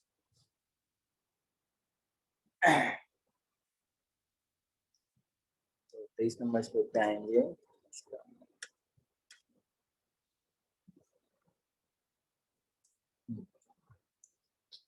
अहो महीयसी जंतुर जीविताशा यथा भवान भीमापवर्जितं पिंड मादत्ते ग्रहपालवत्। ओह, प्राणी में जीवित रहने की इच्छा कितनी प्रबल होती है। निश्चय ही आप एक घरेलू कुत्ते के जैसे रह रहे हैं और भीम द्वारा दी गई जूठन को खा रहे हैं। देख लीजिए, विदुर जी भक्त हैं, वो झूठ नहीं बोलेंगे, ये तो कंफर्म है। अब बाकी आप देख लो। तो प्राणी में जीवित रहने की कितनी, अच्छा हम अब एक आपको एक स्टोरी बताते हैं। हम एक आयुर्वेदिक डॉक्टर के पास गए, है ना, बहुत अच्छे, बहुत ही एक्सपीरियंस, रिटायर्ड है अब तो, पूरी दुनिया देखी उन्होंने। तो वो जब पढ़ते थे कॉलेज में, उन्होंने हमें एक किस्सा सुनाया, है ना, सेम श्लोक में वही क्या है, तो इसलिए शेयर करते हैं आपसे। उन्हें एक किस्सा सुनाया, उन्हें क्या कहा, बोले कि यार हम लोगों को है ना क्या डेड बॉडी चाहिए होती है, वो पूरा एनाटॉमी के लिए। डॉक्टर लोग को क्या है, फिर वो एनाटॉमी से काटते हैं बॉडी को, पूरा खोल खाल के सारा देखते हैं, समझते हैं, परिस्थिति को समझते हैं, सब सब होता है। तो ये डॉक्टर्स के लिए किया जाता है। अब वो हॉस्पिटल में थे, लेकिन कोई डेड पेशेंट नहीं आ रहा। कई महीने निकल गए, बोले यार ये सेमेस्टर ही खत्म हो जाएगा, फिर साला एनाटॉमी का सब्जेक्ट ही नहीं रहेगा अगली बार, कैसे मतलब काम चलेगा, मतलब हम लोग को कुछ प्रयास करना है। तो स्टूडेंट्स ने इस परिस्थिति में रिस्पॉन्सिबिलिटी अपने कंधों पे ली, और उसके बाद चल पड़े एक व्यक्ति की तलाश में जिसको काटा पीटा जाए। तो हुआ ये कि जो ये लोग एक बार एक कहाँ वैसे लोग मिले जो एकदम मरने की कगार पे हों, है ना। मर गया तो फिर वो कहीं ना कहीं जमा ही हो जाएगा, तो मरने की कगार पे जो व्यक्ति, वो ढूंढना है, ठीक है। तो हुआ ये कि ये डॉक्टर मंदिर के सामने गए, वहां बड़े भिखारी होते हैं। तो मंदिर के सामने बड़े भिखारी थे, उनने बोला बस काम यही देखो, सबसे बूढ़ा एकदम भिखारी है उसको पकड़ो। तो एकदम बूढ़ा सा एक भिखारी था, वो बीमार भी था। इंटरेस्टिंगली वो बूढ़ा भिखारी बीमार भी था। डॉक्टर बोला बस पकड़ लो। तो गए भिखारी के पास, अब देखिए बोल तो नहीं सकते ना क्या करना है, तो बोल नहीं सकते, तो डॉक्टर ने क्या किया कि बोला, भिखारी के पास जाके कहा, देखिए आप बीमार हैं और आपको भीख मांगना पड़ रहा है, और आप बूढ़े भी हो चले, हम आपको अस्पताल में लेके जाएंगे, वहां ले जाके आपका पूरा अच्छे से इलाज करेंगे, खाने पीने की व्यवस्था सब वहीं पर। भिखारी बोला अच्छा, चलो चलो चलो। भिखारी तैयार हो गया, ये लोग फटाफट उसको अस्पताल में ले आए। अब उसका इलाज विलाज को टाइम पे उसको खाने को मिल गया भिखारी को। अब उसको टाइम पे खाने को मिल रहा है, उसको दवाई भी मिलने लगी। वो भिखारी जो मरा कीड़ा, मतलब जो मरने की तगार पे था, वो चलने फिरने लग गया। और डॉक्टर कैसे बताए कि भैया आपके तो मरने का इंतजार कर रहे थे। तो ऐसी परिस्थिति में क्या करे उसका। तो वो सही हो गया, चलने लग गया, चलने फिरने लग गया। इनका सेमेस्टर बीता जा रहा है, सेमेस्टर खत्म होने वाला है, सब्जेक्ट ही खत्म हो जाएगा। बट अचानक से कुछ समय बाद ऐसा हुआ कि वो सब कुछ ठीक तो था, लेकिन बुढ़ापे की तरह को देखते हुए उसकी मृत्यु फाइनली हो ही गई। डॉक्टर लोग सोच रहे थे खुश हो या दुखी हो, जो भी हो, उनका एनाटॉमी का सब्जेक्ट पूरा हो गया, है ना, डेड बॉडी के साथ। तो उन्होंने एक रिसर्च किया। क्या रिसर्च किया कि वो रिसर्च में आ, हर बूढ़े पेशेंट के पास गए जो रात भर चीखता चिल्लाता था, बाकी पेशेंट को ना सोने देता था, डॉक्टर को भी परेशान कर रखा था। ऐसे कई पेशेंट होते हैं अस्पतालों में, अरे भगवान उठा ले, दर्द सहा नहीं जाता। इस टाइप का पेशेंट था। तो सारे पेशेंट्स की लिस्ट बनाई, गया हर पेशेंट के पास। तो पहले पेशेंट के पास गया, उसको बोला देखिए हमने एक बढ़िया दवाई बनाई है, ठीक है। ऐसी रिसर्च, मतलब ये ज्यादा साल पहले की बात नहीं है, लेकिन उन्होंने हमसे शेयर किया। तो बोले कि हमने सारे पेशेंट्स के पास गए, ये रिसर्च था उनका, तो बोले सबके कान में हमने जाके एक ही बात कही, बोले क्या, हमने एक ऐसी दवाई पे रिसर्च किया है जिसको खा के रात में सो जाइए, सुबह तक आपको बिल्कुल दर्द नहीं होगा, आप मर जाएंगे। तो बोले अच्छा। तो ऐसे सारे पेशेंट्स जो बूढ़े एकदम या दर्द से परेशान और बोले जिंदगी से परेशान, ऐसे लोग सबके पास गए और सब लोगों को जाके उन्हें बताया। पता रिजल्ट क्या आया? इस रिसर्च का रिजल्ट ये निकला कि इतने बड़े चीख चिल्ला रहे थे वो शांत हो गए, लेकिन मरने को कोई तैयार नहीं था। मतलब इतने परेशान है, जीवन से त्रस्त हैं, लेकिन मरने को एक भी उनमें से तैयार नहीं हुआ कि नहीं हम दवाई खाने को तैयार है, हम खा के आपकी दवाई का रिसर्च पूरा कर देते हैं। एक भी व्यक्ति मरने को तैयार नहीं हुआ। तो कहने का तात्पर्य ये है कि विदुर जी ये 5000 साल पहले कह दिए थे ये बात, तो गलत नहीं कहा, है ना। क्या कहा देखिए, अहो, अहो यानी कि अलास, अंग्रेजी में कहते हैं ना, क्या कि प्राणी में जीवित रहने की कितनी प्रबल इच्छा होती है, एक्सक्लेमेशन मार्क, है ना। और निश्चय ही आप एक घरेलू कुत्ते की भांति रह रहे हैं। अच्छा चलो ठीक है, इच्छा बनी रहती बुढ़ापे में मरने को तैयार पे, लेकिन फिर भी इच्छा बनी रहती है जीने की। कुछ लोग कहते हैं बच्चों के बच्चे देख जाएं, बच्चों के बच्चे हो गए, अब उसके बाद क्या है, वो भी बड़े हो जाएं, पढ़ लिख जाएं, उनके भी अगर बच्चे हो जाएं तो अच्छा, वो भी देखे जाएं। तो लोग ना मतलब उसमें प्राइड लेते हैं कि हमने 4 जनरेशन देख ली, हमने 5 जनरेशन देख ली, ये रिकॉर्ड बनाने में लगे रहते हैं। ये भी एक रहता है, मतलब ऐसा नहीं है, अच्छी बात है ये तो, है ना।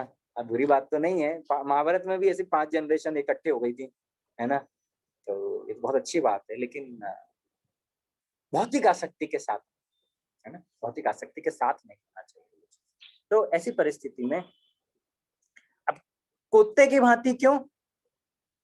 एक समय जिस भीम ने उनके सबसे प्रिय पुत्र को मार दिया, जिस भीम ने उनके सबसे प्रिय पुत्र को मार दिया, जिस भीम को उनने स्वयं मारने का प्रयास किया, नहीं मार पाए, और वो ही अपने बाकी 4 भाइयों के साथ राज कर रहा है, और तुम उनके आश्रय में पड़े हुए हो, है ना।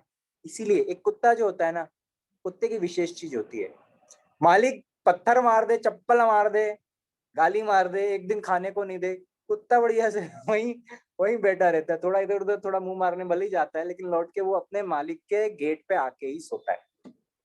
कुत्ते का बड़ा विशेष है ना। इसीलिए इसी चीज को समझाने के लिए कुत्ते का एग्जाम्पल दिया जा रहा है यहाँ पर, है ना। कुत्ता बुरा होता है अच्छा होता है, बात ये नहीं है, बात ये है कि धृतराष्ट्र का जो कार्य कर्म था पूर्ण रूप से कुत्ते से मैच करता था। अब इतना कुछ हो चुका था, उसके बाद भी वो वहीं पे पड़े हुए थे कुत्ते के समान, ठीक है। इसीलिए यहाँ पर कुत्ते का उदाहरण प्रस्तुत किया जा रहा था। प्रभुपाद हमें यहाँ पर साफ साफ बताते हैं, साधु को कभी भी सुखमय जीवन बिताने की इच्छा से राजाओं या धनियों की चापलूसी नहीं करना चाहिए। देखिए विदुर जी साधु थे, और साधु होने के नाते, है ना, अब तो सन्यास भी ले लिया उन्होंने, सन्यासी हैं वो, पूर्ण रूप से परिव्राजकाचार्य बन गए हैं, बस वो भगवान के सेवा में ही पूर्ण रूप से अपने आप को लगाए हुए हैं। तो प्रभुपाद कहते हैं कि देखिए विदुर जी क्या कर रहे हैं, साधु को चाहिए कि वो गृहस्थों के जीवन के कटु सत्य के बारे में बताए, चापलूसी ना करे, कटु सत्य के बारे में बताए, जिससे वे इस भौतिक आसक्ति के संकटपूर्ण अनिश्चित जीवन के विषय में सचेत हो सके। अगर हम सोचेंगे नहीं सब लोग तो ऐसे ही जी रहे हैं, हम भी ऐसे ही जिएंगे, ट्रेंड चला जा रहा है, ट्रेंड चलता है ना, तो वो ट्रेंड चला जा रहा है, तो जैसे सब लोग आके चले गए हम भी आके चले जाएंगे, नहीं। आपका जीवन विशेष है, आप इंसान का जीवन लेकर आए हो, उसको ऐसे धृतराष्ट्र के तरह या कुत्ते के समान मत बिताइए, है ना। भगवान की सेवा में लगिए, एक साधु बनिए, और साधु की बातों को अपने जीवन में उतारिए, तो साधु भी आप बनेंगे। अब भक्त लोग कई बार है ना जाते हैं, बाहर बहस हो जाती है, अरे तुम लोग, अभी हम लोग भक्त लोग गए थे, एक व्यक्ति मिल गया, एक भक्ता में हम पिछले संडे को हमारे भक्तों बड़े बढ़िया तरीके से, है ना, गुरु और गौरांगा की और प्रभुपाद की प्रसन्नता के लिए हरिनाम निकाले, है ना, हमारे यूथ सारे। और वो हरिनाम निकालने के साथ साथ उन्होंने बुक डिस्ट्रीब्यूशन भी किया। एक रास्ते में एक व्यक्ति पकड़ लिया उनको, बोले अरे शर्म नहीं आती तुम लोगों को। अब क्या हो गया? बोले तुम्हें शर्म नहीं आती, तुम भगवत गीता को बेच रहे हो, कैसे बेच सकते हो तुम भगवत गीता को? अरे मैं किताबों का बिजनेस करता था, मैं किताबों का बिजनेस करता था, मुझे सब पता है, कितना कमीशन कमाते हो बताओ मुझे। तो एक बार मुझे भी ऐसे मिल गए थे। मैंने कहा देखो, 2 रुपए के कमीशन के लिए काम नहीं करते, हमें फ्लाइट का टिकट मिलता है। भैया हमको फ्लाइट का टिकट मिलता है। बोले कैसे? बोले हमने इसमें, भगवान ने हमको लिख के दिया भगवत गीता में, साइन करके, ऑथोराइज सिग्नेटरी भगवान कृष्ण है, क्योंकि उन्होंने लिखे उन्होंने हमको बताया है कि भाई अगर तुम मेरे इन शब्दों को भक्तों को बताओगे तो तुम मेरे प्रिय होगे और अंत तो गतवा तुम मेरे धाम पहुंचोगे। तो भगवान हमको फ्लाइट का फ्री टिकट दे रहे हैं, ठीक है? तो 2 रुपए के कमीशन के लिए हम भगवत गीता को हम बेचने नहीं आए, आपको हम वितरण कर रहे हैं फ्लाइट के टिकट के लिए। ठीक है, हम लोग ऐसे कहते थे, मतलब अलग अलग भक्तों का अलग अलग तरीका होता है। तो कई बार भक्त लोग जब नए होते हैं तो दुखी हो जाते हैं, क्योंकि उनको पता नहीं बोलना क्या है। बुक डिस्ट्रीब्यूशन जाते हैं, थोड़े दुखी हो जाते हैं, लेकिन हमें बुक डिस्ट्रीब्यूशन को बड़े पावरफुली करना है, क्योंकि ये कलयुग के कली के जो प्रभाव है उसको हटाने के लिए, उसके नाश करने के लिए ये सबसे पावरफुल तरीका है ना? इसलिए बहुत जरूरी है। और प्रभुपाद सीधे सीधे कह रहे हैं, साधु को चापलूसी नहीं करनी चाहिए, साधु को कटु सत्य को भी बोलना चाहिए, है ना? और कटु सत्य को भगवान कह रहे हैं तो सत्यम हितम प्रियाय यत्, और भगवान भगवद गीता में बता रहे हैं कि बड़े प्रेम पूर्वक बोलना चाहिए। हाँ, प्रेम पूर्वक बोलना चाहिए। हमें ऐसा नहीं है कि वो अच्छा कॉलर पकड़ ली, अच्छा ऐसा तो बोल रहा है, बताऊं तेरे को, नहीं कॉलर नहीं बेटा। फिर भी भक्तों को कटु सत्य बोलना चाहिए, लेकिन प्रेम पूर्वक बोलना चाहिए, और ऐसे बोलना चाहिए कि सामने वाला उसको पचा सके। देखिए विदुर जी ने जब बोला तो धृतराष्ट्र का जीवन परिवर्तित हो गया। ऐसे ही मरते तो फिर कहाँ पैदा होते, क्या क्या उनकी गति होती? लेकिन विदुर ने उस कटु सत्य को बोला और धृतराष्ट्र को फैसला लेने के लिए बाध्य कर दिया। ठीक है, तो प्रभुपाद ये इंपॉर्टेंट चीज करा रहे हैं। धृतराष्ट्र गृहस्थ जीवन के प्रति आसक्त वृद्ध पुरुष के जीते जागते उदाहरण है ना? इसलिए विदुर ने जो धृतराष्ट्र के किया, धृतराष्ट्र के लिए किया, तो हमें 2 चीजें करनी है। पहले अपने अंदर के धृतराष्ट्र को निकालना है, दूसरा विदुर जी की तरह प्रचार करना है, और प्रचार करके जो भी जीव है उनको भगवान की सेवा में लगाना है। भगवान की सेवा में नहीं भी लगे कोई व्यक्ति, तो कम से कम वो आध्यात्मिक प्रगति तो करना शुरू करे। जीवन के कटु सत्य को समझ के अपना फैसला लेके आगे तो बढ़े। हर व्यक्ति भगवान का भक्त नहीं हो सकता। ये विदुर धृतराष्ट्र संवाद ये भी हमें सिखाता है। धृतराष्ट्र ने भक्ति नहीं की थी, उन्होंने अष्टांग योग करके अपने शरीर को अग्नि के वशीभूत कर दिया और ब्रह्म को प्राप्त किया। क्योंकि भगवान से तो ईर्ष्या थी ना, भगवान से ईर्ष्या थी धृतराष्ट्र को, तो उनकी गति क्या हो सकती है? जिस व्यक्ति को भगवान से ईर्ष्या होती है उसकी गति भी हमें पता चलेगी आगे चल के, हम जब इस संवाद में और आगे जाएंगे, कि ऐसा व्यक्ति ब्रह्म तक पहुंच सकता है, भगवान तक, भगवान के धाम नहीं पहुंच सकता। ब्रह्म में आनंद है, बहुत आनंद है, लेकिन पूर्ण नहीं है वो आनंद। वो आनंद को पूर्ण करने के लिए वो आत्मा कुछ समय वहां रहती है, फिर इधर उधर भटकती है, ऊपर जा नहीं सकती, भगवत धाम में एंट्री है नहीं, वापस नीचे आती। ये तो ठीक है। तो आई थिंक समय हो चला है। बड़ा इंटरेस्टिंग संवाद है और बहुत ही जीवन की कटु सत्य को निकाल के बाहर ले आता है। तो परंतु आप क्योंकि आज वेदांत चतुर्भुज नहीं है, तो आप सभी वैष्णव की सेवा में मुझे आना पड़ा। मुझसे कोई भी त्रुटि हो, मैंने कुछ अगर अपशब्द ऐसे लगे हो आपको तो मुझे पूर्ण क्षमा करिए। मैं पात्र भी नहीं हूँ, तो सेवा प्रभु जी ने कहा है कि कभी रुकनी नहीं चाहिए, चलनी चाहिए, इसलिए मैं आया हूँ आपके समक्ष। लेकिन अगर मुझसे कोई गलती हो रही है तो प्लीज मुझे क्षमा कीजिएगा, है ना? तो यहाँ पर इस संवाद को हम रोकते हैं। आप में से कोई कुछ शेयर करना चाहते हैं या कुछ प्रश्न है तो अभी हम से डिस्कस कर सकते हैं।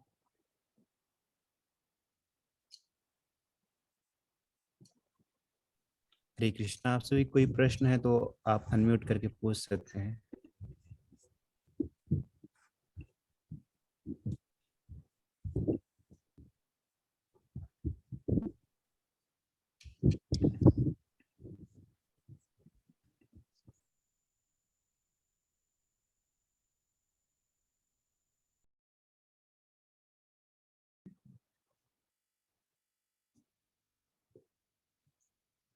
सो प्रभु जी कोई प्रश्न आ रहा है या ऑल क्लियर है? अभी तो कोई प्रश्न नहीं है। हाँ, माता जी पूछना चाहते हैं, अनम्यूट किया था। कौन बोल रहे हैं? हरे कृष्णा प्रभु जी। हरे अभी तो कृष्णा किसी का प्रभु। एक माता जी पूछ रही हैं, अच्छा जी जी जी ज्योति माता जी। हरे हाँ, हरे कृष्णा प्रभु जी, दंडवत प्रणाम। हरे कृष्ण माता जी, राम प्रणाम। प्रभु जी, मेरी आवाज आ रही है? जी माता जी, आपकी आवाज आ रही है, आप पूछ सकते हैं। हाँ जी।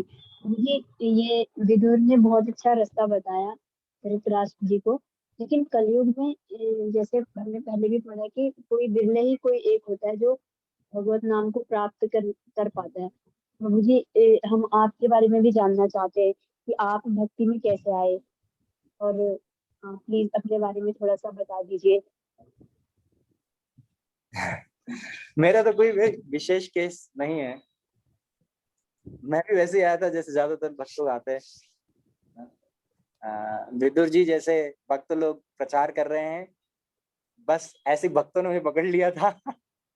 और माता जी ये प्रश्न पूछ रही हैं तो बड़ा इंटरेस्टिंग है, क्योंकि मुझे एक माता जी ने ही कनेक्ट किया था। वो माता जी बहुत अच्छी भक्त थी। वो भगवत गीता हमारे ऑफिस में, मैं जॉब करता था, हमारे ऑफिस में बांटने आई थी एक बार। तो जब बांटने आई थी तो मुझे भी दी। मैंने कहा ये भगवत गीता अपने पास रखो। तो बोली क्यों? मैंने कहा मैं तो पढ़ चुका हूँ। बोली नहीं, ये प्रभुपाद की भगवत गीता है। प्रभुपाद की है। तो मैंने कहा कौन प्रभुपाद? मैं तो जानता नहीं, मैं कौन से कनेक्टेड ही नहीं था। मैंने कहा कौन प्रभुपाद होंगे कोई? तो मैंने कहा अच्छा, मैं कोई बड़ी बात नहीं है। तो उस समय 100 रुपए, 100, 110 रुपए, 100 रुपए की आती थी मात्र। 100 रुपए से कम में 100 की आती होगी मे भी, तो काफी कम रेट था।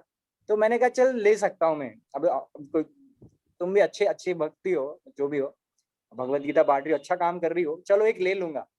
लेकिन मेरी एक शर्त है, मैं 2 प्रश्न पूछूंगा, उसके जवाब देना पड़ेगा। मैं मतलब यक्ष बन गया था। और वो युधिष्ठिर बन गई थी। लेकिन वो युधिष्ठिर नहीं बन पाई। कारण, मैंने जब 2 प्रश्न पूछे, मैंने बोला ये अक्षत वृक्ष भगवत गीता में दिया हुआ है, उसके बारे में मुझे बताना जरा।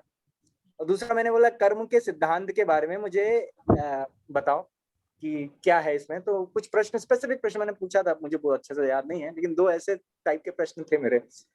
वो माता घबरा गई, वो चली गई वहां से। अपनी भगवत गीता साथ में लेके चली गई। लेकिन वो जाने के लिए नहीं गई थी, उन्होंने मुझे मेल लिखा, क्योंकि खुद नए भक्त थी और वो मुझे बहुत अच्छा जवाब देना चाहती थी। तो वो गई भक्तों के पास। देखिए कितना भक्त जब खुद जवाब नहीं बताते तो नहीं मैं जवाब दे के आज तो बिल्कुल हाथापाई पे ही आ जाऊंगा, ऐसा नहीं है। वो गई शांतिपूर्वक और एक सीनियर डिवोटी से मिली। उन्होंने वो 2 प्रश्नों का इतना अनुकूल जवाब मेल में मुझे लिख के भेजा। जब मैंने उस जवाब को पढ़ा, मैंने कहा कहाँ है तुम्हारी भगवत गीता, मैं भी पढ़ूंगा। तो प्रभुपाद की भगवत गीता को हमें सही से प्रस्तुत करना इतना इंपॉर्टेंट है कि वो 2 उत्तरों को, मुझे आज भी नहीं पता किन्होंने वो 2 उत्तर लिखे थे, कोई बहुत अच्छे भक्त ही होंगे, लेकिन जिन्होंने भी उत्तर भिजवाए थे उन माता जी के माध्यम से, उसके बाद मैं भगवत गीता ले लिया, पढ़ने लगा।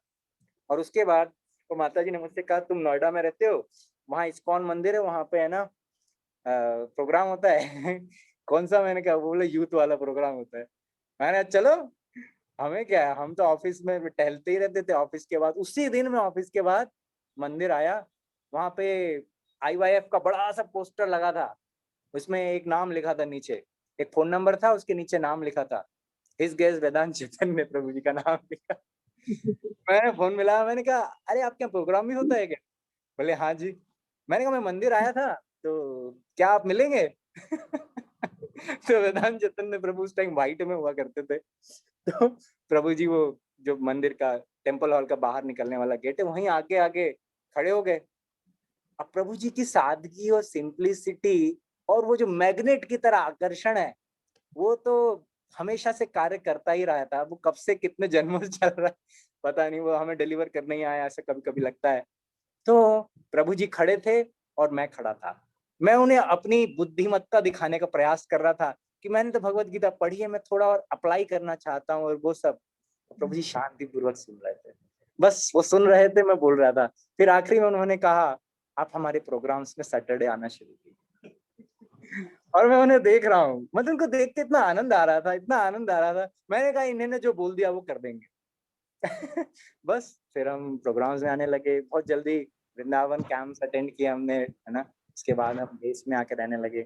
कुछ वर्ष बाद जीवन में ऐसी परिस्थितियां क्रिएट हुई भगवान की व्यवस्था से और वैष्णव की कृपा से कि हमें भगवान चैतन्य प्रभु का इतना अच्छा एसोसिएशन मिला। वो ग्रेटर नोएडा प्रभु जी चले गए, नोएडा छोड़ के, वहाँ उन्होंने सेंटर स्थापित किया और उन्होंने उस सेवा में हमें लगाया।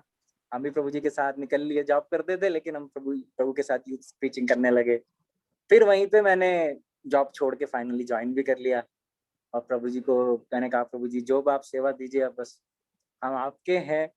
हम आपके हैं कौन ऐसा नहीं बोलना है, हम आपकी आप ही के हैं और हम बस आप ही के हैं। आप जो बोलेंगे बस वही हमारा जीवन है। That is our life and soul, है ना। तो प्रभु जी ने फिर सेवाएं दी। 2 वर्ष मैंने वहाँ फुल टाइम भक्ति की तरह कार्य किया। फिर यहाँ पर मैंने अपनी ट्रेनिंग के लिए आया और फिर यहाँ पर भी वो जो सेवाएं वहाँ की थी उन्हीं को मैंने यहाँ कंटिन्यू किया। तो यही बात है। ऐसे ही भक्तों के संग से, क्योंकि भक्ति का बिजनेस भक्तों का है, तो इसी प्रकार से भक्तों से ही कार्य होता है। तो इसीलिए प्रचार बहुत आवश्यक है। और कॉर्पोरेट्स में जाकर, वहां जाकर भगवत गीता बांटना, वो भी माता जी के लिए, कितना मुश्किल कार्य है, आसान नहीं है। लोग क्या बोलेंगे, लोग हमें कैसे देखेंगे, भगवत गीता देखेंगे। आजकल तो बड़ा हिंदू मुस्लिम चल रहा है, कैसे करेंगे। वो माता जी ने किया, मुझे जोड़ दिया। अब हम प्रयास कर रहे हैं और लोगों के साथ आप प्रयास करेंगे और जुड़ेंगे, और जितना अच्छा आप प्रयास करते चले जाएंगे प्रभुपाद की सेवा में, स्पीड से हम लोग भगवत गीता को और प्रभुपाद को और चैतन्य महाप्रभु की भविष्यवाणी को स्थापित कर देंगे। तो सॉरी मैंने थोड़ा आंसर दे दिया, क्षमा चाहता हूँ। तो यही है मेरी स्टोरी। हरे कृष्णा प्रभु जी, मुझे मेरा एक सवाल है। ये माता जी। प्रभु जी, जैसे मैं ना गृहस्थ आश्रम में रह रही हूँ, जैसे गृहस्थ आश्रम में तो कोई कुछ गलत भी बोलते हैं ना बड़े लोग, तो मैं छोटी होके बोलने लगती हूँ, और कोई चीज ऐसे है जो बर्दाश्त नहीं होता, तो उसके लिए क्या करना पड़ेगा प्रभु जी? और मैं प्रभु की हूँ, श्री कृष्ण जी की भक्ति करती हूँ। अगर आप भगवान की भक्ति करते हैं, आपको प्रेम है भगवान से? जी जी, बहुत ज्यादा, बहुत ज्यादा। भगवान के दोनों हाथों से, दोनों पैरों से? जी, मेरे प्रभु जी को सबसे ज्यादा प्यार से जो पैर हैं उनसे प्रेम है, और उनका पैर ही देखती हूँ तो सारा लगता है सारा शरीर देख ली हूँ। भगवान की सुंदर नयनों से और भगवान के सुंदर स्माइल से? जी, वो स्माइल तो पूरा मुझे फेस अच्छा लगता भगवान को। तो अब मान लीजिए आप कहें भगवान जी का मेरे को, है ना, राइट वाला पैर पसंद है, लेफ्ट वाला पसंद नहीं, पीछे रहता है वो पसंद नहीं, मुझे राइट वाला पसंद, तो भगवान को कैसा लगेगा? खराब लगेगा। तो कहने का तात्पर्य ये है कि सारे जीव जो हैं वो भगवान के अंश हैं, और अगर किसी भी जीव से हमें परेशानी है तो भगवान को अच्छा नहीं लगेगा, क्योंकि भगवान के अंश हैं, वो भगवान के हाथ पैर की तरह कार्य कर रहे हैं सब भगवान की सेवा। तो इसीलिए भगवान की प्रसन्नता के लिए आपको, भगवान कह रहे हैं अर्जुन से तितिक्षस्व भारत, तो हमें सहन करना पड़ेगा, क्योंकि किसी और के लिए मत करिए, केवल भगवान की प्रसन्नता के लिए सहन करिए। प्रेम है ना आपको भगवान से, तो कर सकते हैं ना भगवान के लिए, ये तो आप।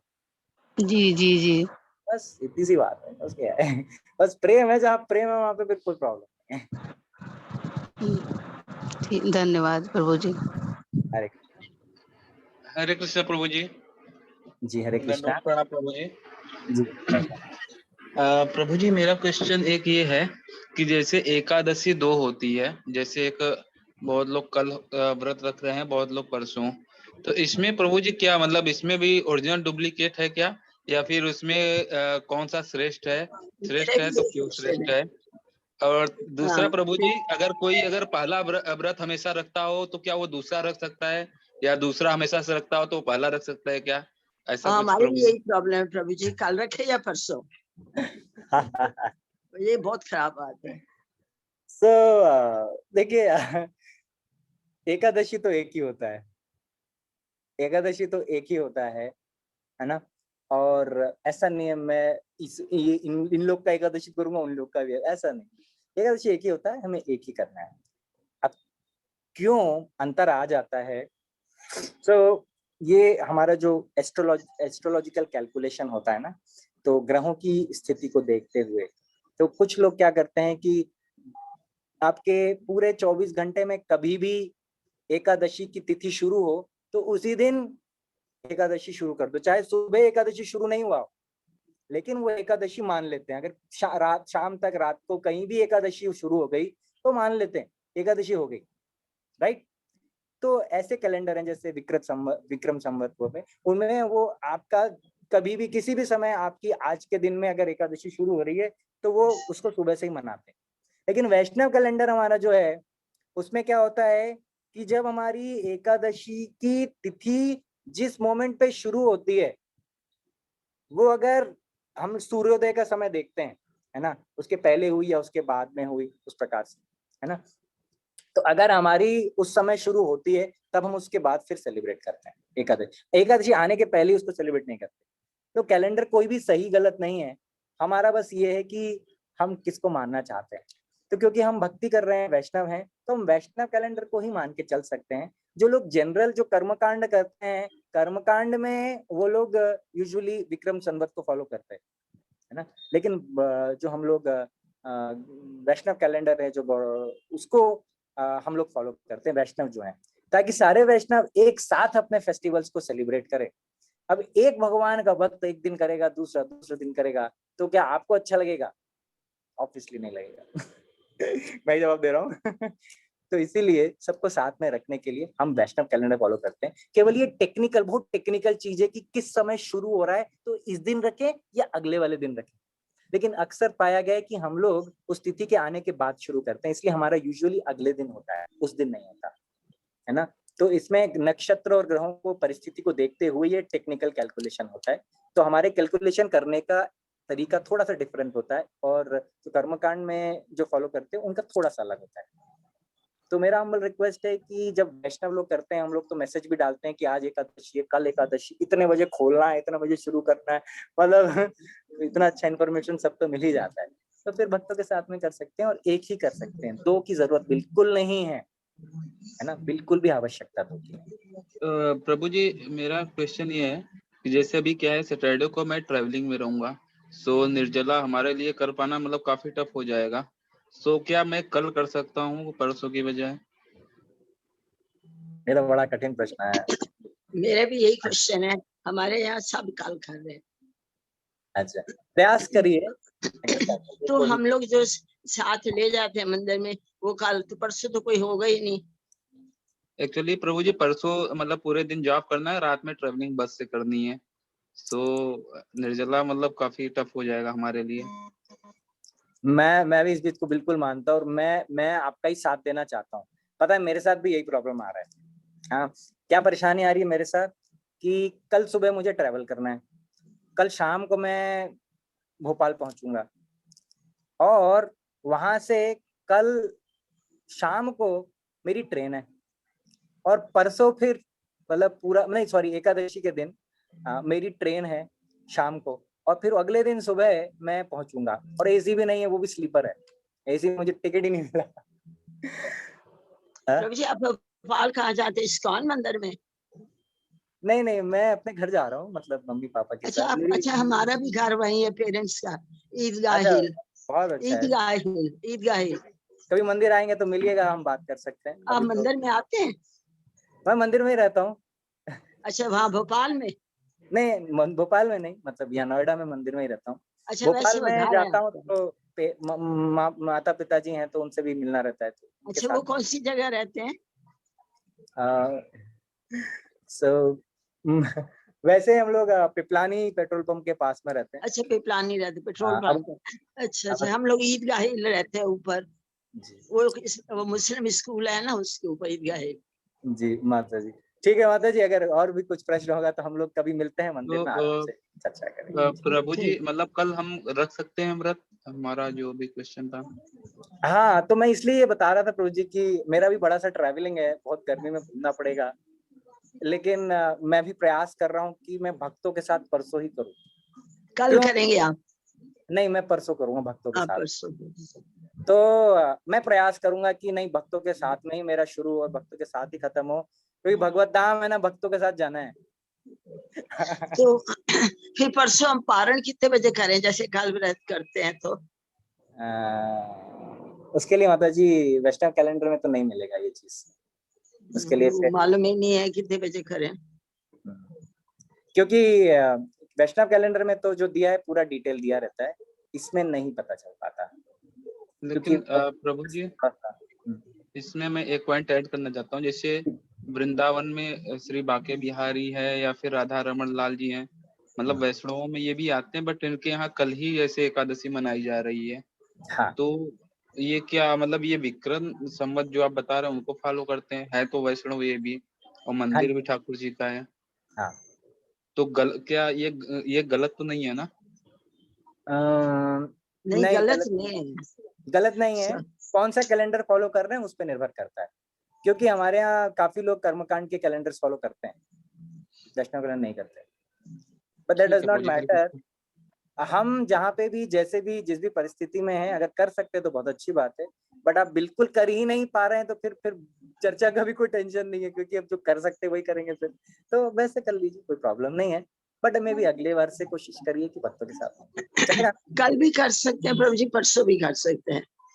हाँ, मतलब आपकी जैसी श्रद्धा का स्तर है उसके अनुसार आप कल भी कर सकते हैं। जैसे प्रभु जी आपका सारा ग्रुप परसों कर रहा है, इधर हमारे यहाँ जैसे हम लोग घड़ा पंखा वो रूह अफ़ज़ा दूध फल फ्रूट पंखे वंखे ये ले जाते हैं, तो मंदिर में कल देंगे, परसों कोई व्यवस्था नहीं होगी, कुछ दान देना हो जो कुछ भी देना होगा कल देना होगा। कोई बात नहीं, आप फिर कल के हिसाब से कर लीजिए, कोई प्रॉब्लम नहीं है ना, क्योंकि अब उसमें अगर कल करने में आपको थोड़ा कन्वीनियंस भी है और थोड़ा सा श्रद्धा का भी कोई प्रॉब्लम नहीं है, तो फिर तो ठीक है। नहीं, श्रद्धा तो हमारी इस्कॉन में है, पर वो मजबूरी यहाँ के संगठन अच्छा, से है। कोई नहीं, मजबूरी है तो मेरे ख्याल से अब इस स्तर पे जब हम कोशिश कर रहे हैं तो भगवान भी थोड़ा समझने का प्रयास करेंगे, तो भगवान को बोल दीजिए इस बार मैं इस हिसाब से करूंगी, अगली बार लेकिन भगवान को यही बोलूंगी कि आप एक एकादशी रखो, दो दो मत करो, जी ये तो आपके हाथ में है। ये वाला बोल सकते हैं जी माता। ठीक है, तो क्षमा अब चाहता हम हूँ, मुझे बहुत ज्ञान नहीं है, लेकिन आप लोग तो काफी कुछ जानते हैं, तो उस हिसाब से आप प्लान कर लीजिए। माता जी शायद म्यूट हो गए।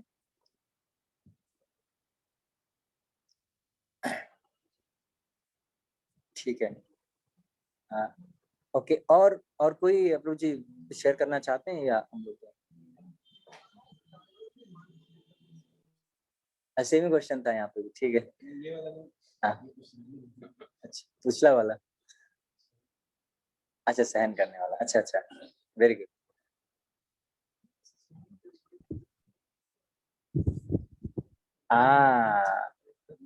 एक और प्रश्न आया है हमारा, प्रभु जी पूछ रहे हैं कि प्रेम अगर भगवान से होगा तो सहनशीलता आ जाएगी क्या, है ना, मतलब धीरे धीरे सहनशीलता हमारे अंदर आ जाएगी क्या?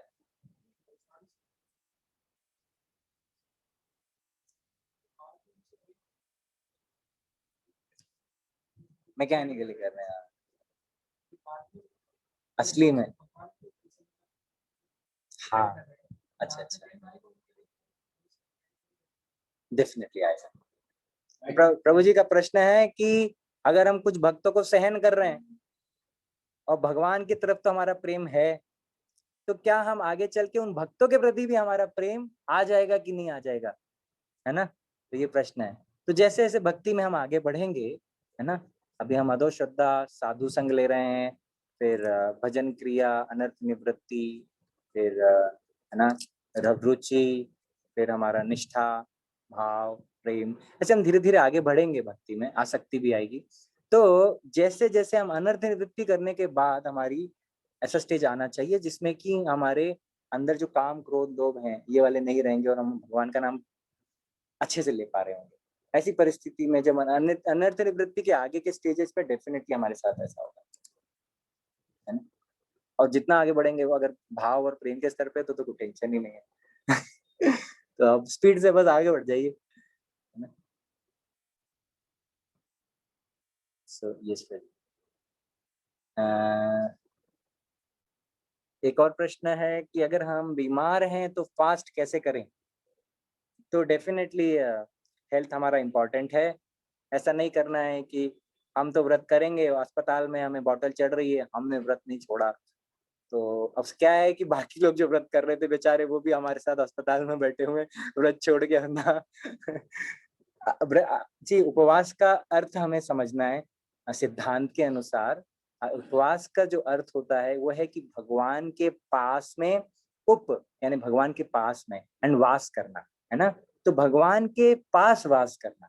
अब भगवान के पास कैसे वास कर सकते हैं? भगवान के नाम के पास, भगवान की सेवाओं के माध्यम से, भगवान के नाम के माध्यम से भगवान के पास में वास करें। हमसे जितना हो सकता है उतना तपस्या तो हमें करना ही चाहिए और भक्तों के संग में हमारी तपस्या ही अपने आप ही बढ़ जाती है। लेकिन कोई भी परिस्थिति हो, हमें भगवान के नाम के जप को बढ़ाने का प्रयास करना चाहिए। हमें भगवत गीता भागवतम उस दिन पढ़ने का प्रयास कर सकते हैं, है ना। हम साधारणतः 6 करते हैं तो एकादशी पे हमें कोशिश करना चाहिए 25 करें, 32 करें। और निर्जला है, कुछ घर में कुछ बनाने की टेंशन नहीं है तो और ज्यादा करें। लेकिन आपकी हेल्थ का प्रॉब्लम आ रहा है, कुछ सीरियस इशू है हेल्थ का, तो प्रयास करिए कि जितना कर सकते हैं, जब तक निर्जला रह सकते तब तक तो रहने का प्रयास कर ही लीजिए, है ना। उसके बाद कुछ नहीं तो केवल जल से काम चलाइए, है ना। तो इतना भी भगवान, आप जब समझ जाएंगे कि आप अपने पूरी प्रयास से इतना कर रहे हो, हेल्थ की वजह से आगे नहीं बढ़ पाए, तो फिर भगवान भी आपकी सहायता करेंगे, है ना। जी आशीष प्रभु जी आपका म्यूट है। अच्छा सॉरी, आप अच्छा बोल रहे थे, ठीक है, मुझे लगा आप, ठीक है प्रभु, ठीक है। तो ये प्रश्न का उत्तर प्रयास किया, तो यहीं पे आई थिंक आज के सेशन को हम रोकने का देखते हैं, समय तो हो चला है। एक प्रभु जी और प्रश्न है, माता जी पूछ रही हैं, सौम्या शर्मा माता जी का हैंड है। ओके माता जी प्रश्न पूछ सकती हैं।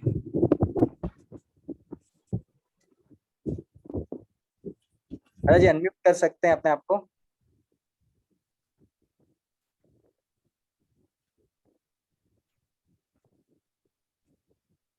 हाँ प्रभु जी, माता जी ने हैंड डाउन कर लिया है, शायद प्रश्न नहीं है। अच्छा ठीक है, ठीक है। तो फिर आज यहीं पे विराम देते हैं आज के सेशन को। सो ग्रंथराज श्रीमद् भागवतम की जय, श्रील प्रभुपाद की जय। जय। हरे कृष्णा प्रभु जी। हरे कृष्ण। हरे कृष्णा। तो आज हरे कृष्णा प्रभु जी। धन्यवाद करेंगे एक बार महामंत्र बोलकर, तो सब लोग महामंत्र बोलेंगे। हरे कृष्णा कृष्णा कृष्णा हरे हरे, हरे राम राम राम हरे हरे। आज के सेशन में प्रभु जी ने नारद और धृतराष्ट्र और विदुर संवाद के माध्यम से हमें सिखाया कि किस प्रकार से हमें भगवान की भक्ति करनी चाहिए। जो हम भोग में लगे हुए हैं कुत्ते की भांति, हम मुख बने हुए हैं, बधिर बने हुए हैं, और इसलिए हमारे पास जो इंद्रियां हैं उसका उपयोग भगवान की सेवा के लिए, भगवान के कीर्तन करने के लिए, भगवान के बारे में सुनने के लिए करना चाहिए। इससे पहले जैसे बहुत से लोग सोचते हैं कि हम भक्ति करेंगे बुढ़ापा में, लेकिन बुढ़ापा आता ही नहीं, पहले ही चले जाते हैं। तो उससे पहले ही हमें हर समय तैयार रहना चाहिए कि हम जैसे ही हमें सेवा का अवसर मिले सेवा करना है, भक्ति करने का अवसर मिले भक्ति करना है, ठीक से नाम जप करना है।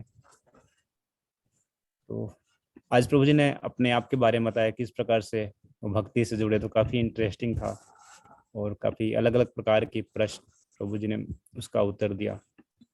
प्रभु जी का धन्यवाद करते हैं यहाँ पर। और संजय खन्ना प्रभु जी भी, संजय खन्ना प्रभु जी को भी बहुत बहुत धन्यवाद, और आप सबको बहुत बहुत धन्यवाद। आप सब लोग कक्षा में आए और विनम्र पूर्वक भगवान की लीलाओं का श्रवण किया। फिर नेक्स्ट सेशन में हम मिलते हैं नेक्स्ट थर्सडे को। हरे कृष्णा। हरे कृष्णा। हरिनाम प्रभु।